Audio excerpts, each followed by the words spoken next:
We all have something in our lives that we think disqualifies us. Maybe it's how you look, where you come from, a condition you've dealt with, or a struggle you've carried for years. People may have told you, you'll never go far, you're not cut out for it, or it's not realistic for someone like you. And if you're not careful, you'll start to believe that the limitation is your lid. But I want to tell you today what the world calls a limitation, God can use as the launching pad for your destiny. See, there are voices all around us trying to label us. Too small, too different, not qualified, not enough. But here's the truth. Those labels don't come from your creator. God didn't put you here to live under limitations. He put you here to rise above them. He didn't form you in your mother's womb with a mistaken mind. Every detail about you is intentional. Every part of your story, even the parts you didn't choose, can be used for something greater than you ever imagined. There was a time when this man walked into the entertainment world, and from the outside, everyone said, he doesn't have what it takes. They couldn't see past what they thought was a flaw, but he knew something they didn't. He wasn't created to blend in, he was created to stand out. And while others were trying to fit into someone else's idea of success, he was building something unique, something lasting, something powerful. He could have let the limitation define him. He could have taken the roles that mocked his difference, that minimized his worth. But he said, I know who I am. I know what I carry. I'm not going to let the size of my body shrink the size of my calling. And because he stayed true to that, doors opened that no one saw coming. Roles that never existed were created because he had the courage to step forward when others stepped back. What about you? Maybe you've been waiting for permission to be great, waiting for someone to say it's okay to dream big even when you're different. But friend, God has already given you permission.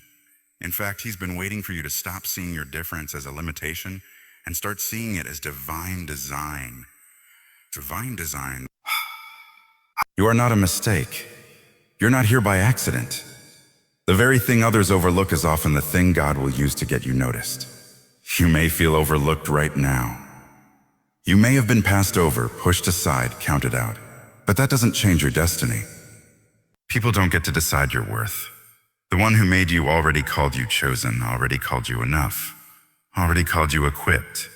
You don't have to wait to become what you already are. You just have to believe it. The enemy loves to whisper, you're not smart enough, we're not tall enough, you're not strong enough. But here's the truth. You don't need more of what they have. You need to use what you've been given. God doesn't anoint who you pretend to be. He anoints the real you, the one with the scar, the story, the struggle. The sooner you embrace what you thought disqualified you, the sooner you'll walk in what God destined for you. So when you look in the mirror and see something you used to call a limitation, I want you to say, this is not holding me back. It's setting me apart. Because when you learn to live beyond what the world says is possible, you don't just reach your destiny, you inspire others to do the same. We've all been rejected at some point in life. Maybe it was a job you were praying for, a relationship you were believing would work out, or an opportunity you were certain was yours. And when it didn't happen, when the door slammed shut, it was easy to think, maybe I'm not good enough. Maybe I missed my chance. Or maybe this is all I'll ever be. But I want to encourage you today. Rejection is not the end of your story. It's often the beginning of something better. God never closes a door without preparing another one to open. The problem is we get so focused on the closed door we miss the new one God is trying to lead us to. That rejection you faced, it wasn't a failure. It was divine redirection. God was saying, I have something better. I have something higher. I have something higher. I'm not just interested in your comfort. I'm committed to your calling. You thought you were being pushed out, but really you were being positioned for greater. There was a man who was told a no over and over again in his industry. They said, you're too different. You don't fit the look we're going for. The world's not ready for someone like you. And for a while, it looked like that rejection would bury him. But instead of letting that no define him, he let it refine him. He didn't water down who he was to make other people comfortable. He kept showing up, kept working his craft, kept walking in integrity. What happened? That rejection made room for reinvention. Because he wasn't getting the roles he wanted, he had to find a new way to tell stories, to connect with people, to bring his voice into spaces that had never heard someone like him before. The Inouye he heard from people became the yes he discovered in himself. And today, he's not just in the room, he's changing the room. He didn't let rejection be his period. He let it be his comma. Some of you have been walking around with wounds from words that were spoken over you, rejections from people, places, and moments that felt like the end. But just because people walked away doesn't mean purpose walked away. Just because they didn't see your value doesn't mean you don't have value.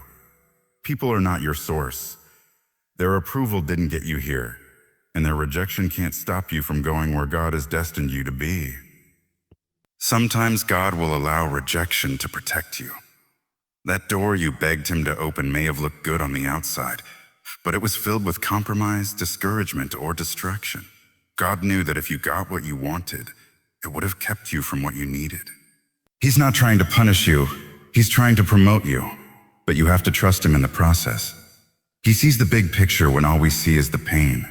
Rejection also builds resilience. Every Inouye you survived, every season you thought you couldn't get through, those were the moments God was strengthening your foundation. He was getting you ready for the weight of what's coming. You don't build faith on the mountaintop, you build it in the valley. And when the blessing comes, when the platform grows, you'll be able to stand with strength because you've already been through the fire and come out stronger.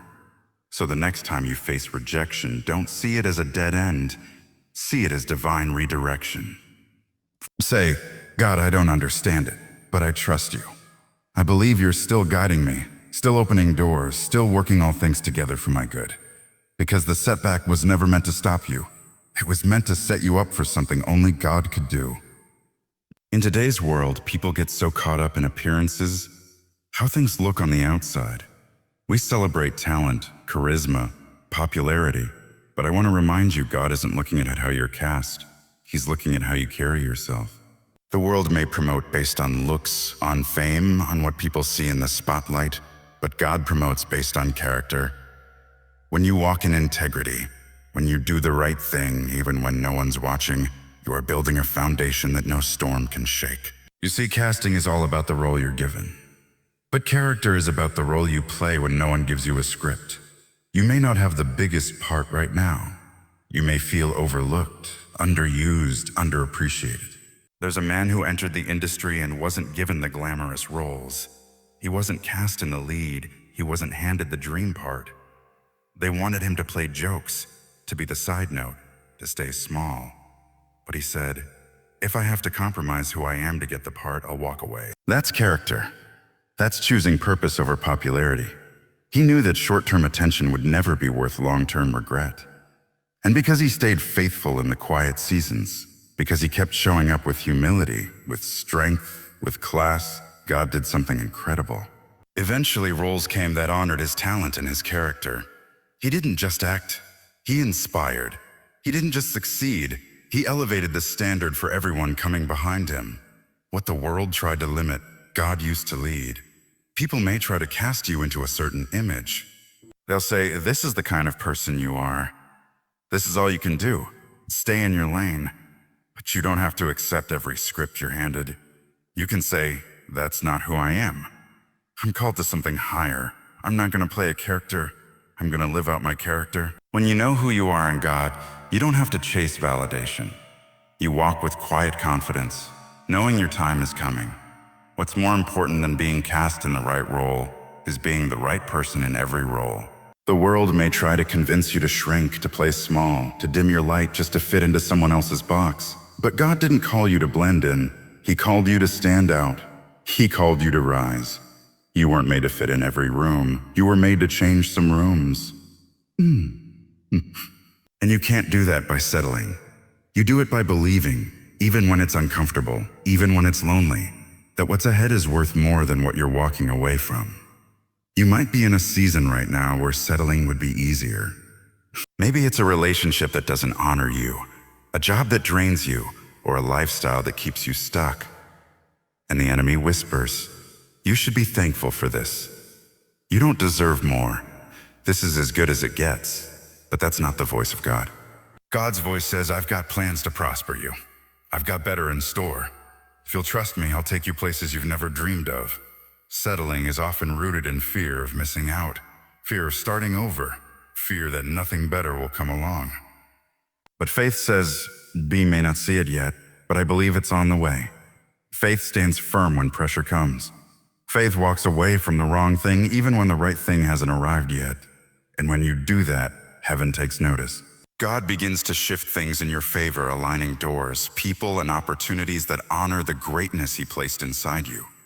You are not average. You are not ordinary. And you don't have to live like you are. You are royalty. You carry the fingerprint of God. And when you realize that when you wake up every morning, knowing that your worth isn't defined by a paycheck, a role, or someone else's opinion, you start moving differently.